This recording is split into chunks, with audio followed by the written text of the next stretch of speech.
So how's it going today, guys? This is we're doing a little episode. Our series is called Yoga on the Radio, and we're here for the Yogi Rebels and the folks of the Springdale community and Enjoy the video. yeah, like people that just like to do really awesome things in life. And then there's a bunch of dimensions. I'm Guru Stu, right? So I just, we all got to come together and start being better people. And the only way we can do that is to come up with a better story. So I wrote this one story. Icarus, come on. You got to get up now. There you are. Yeah. Okay, so we're going to get some footage from Icarus, and here she is. She's going to show right on up and just up. There she is. Did you hear that? Yeah, Icarus. So what's going on is I wrote this story about these two brothers, see, and one of them is a Nazi, basically, and the other one is just, somebody that gives a fuck.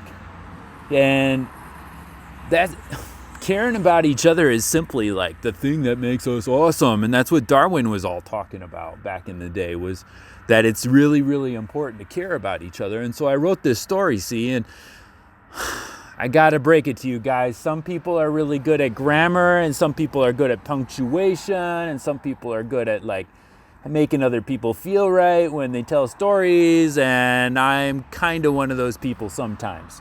One of the marks of a true artist is that, you gotta piss some people off, and sometimes people get pissed off just cause.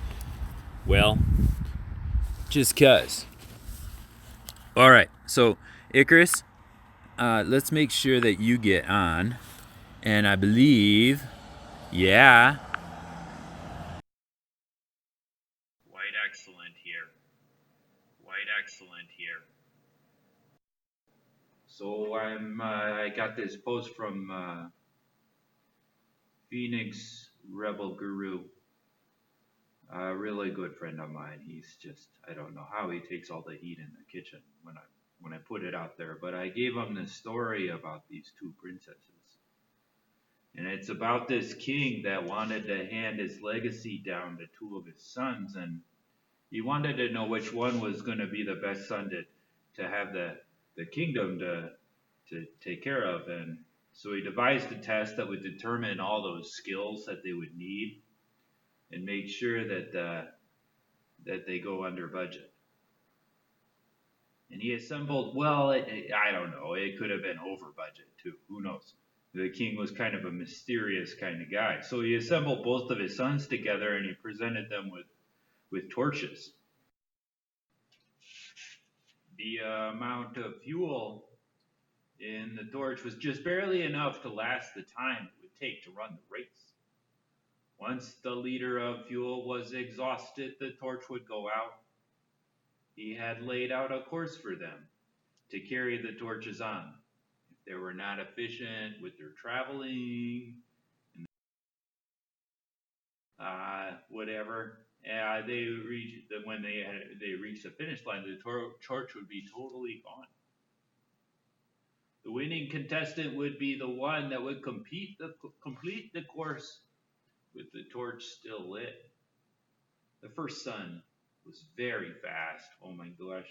He knew that if he ran at full speed that whole time that he would have just enough fuel to cross the finish line before all the fuel was gone. So at the beginning of the race, he took off at full tilt, ignoring everybody.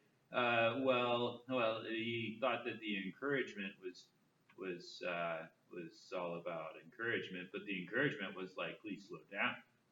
But he noticed that the faster he ran, the more air entered into a torch and caused it to burn even more brightly, which made even more people pay attention.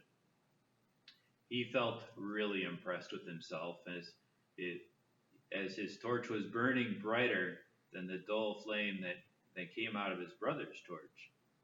And he thought that was true with their lives.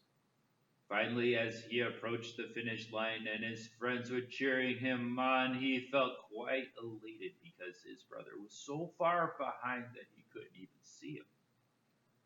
With his head held high and his chest puffed out, he could see the finish line yards away. Several feet before the finish line, the torch was extinguished. The extra brightness caused by his fast running had consumed much more fuel during the race. Even though it brought more attention to him because everybody in the kingdom could see him, the fuel was not enough to last. Devastated. At the finish line, he was still waiting for his brother to show up. He waited for 3 months, wondering what had happened to his brother. Was he lost in the woods? Was he killed by the bear? Did he stop at the pub for a beer? He knew that his brother didn't possibly have enough fuel in his torch to last this long. If his brother never showed up, he could possibly win the contest by default because at least he got there quicker. He had forgotten that his father had never set a time limit for the race. It was only the winner that returned with the torch still burning that would win the race. At the end of 3 months, he noticed his brother running on the last leg of the race. His brother held his torch high, and it still had a beautiful flame coming out of it. As his brother crossed the finish line and the king walked up to him and gave him the crown, the first brother noticed that the torch of the second brother was still 3/4 full. And then he asked his brother, "How did you take 3 months to complete the race and still have fuel left? Why did it take you so long to finish the race?" His brother replied, "As I was running along the course, everyone I crossed suffered from problems. I couldn't leave the village until I could find out what was causing the problems. Some just wanted me to listen to the things that were frustrating them. Others need their lawn mowed. Some just needed some help with the harvest. Others were ill and not feeling well and needed someone to do their jobs until they were back on their feet. How could I abandon them and allow them to suffer just better myself? So I stopped and I stayed long enough to be of aid in each of the villages I passed through. They understood the contest that I was involved in, and each noticed that my fuel supply was low. So each place I stopped and refilled my torch. No matter how long I stayed, my torch would always burn."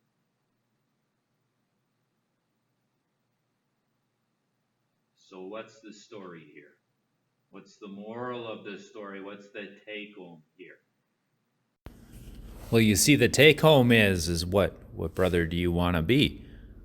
A lot of people in their lives right now are just rushing really hard to get through their race, get to the end, get to retirement, get to graduation, get to their job.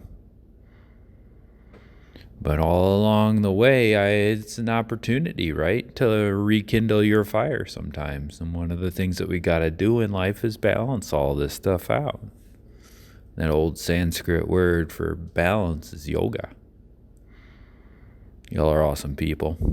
I love you lots. And go cause some trouble, get some mischief, shake some shit. Go do it. This is Guru Stu signing off. Yoga on the radio and Yoga Rebel Group. Y'all are great and wonderful.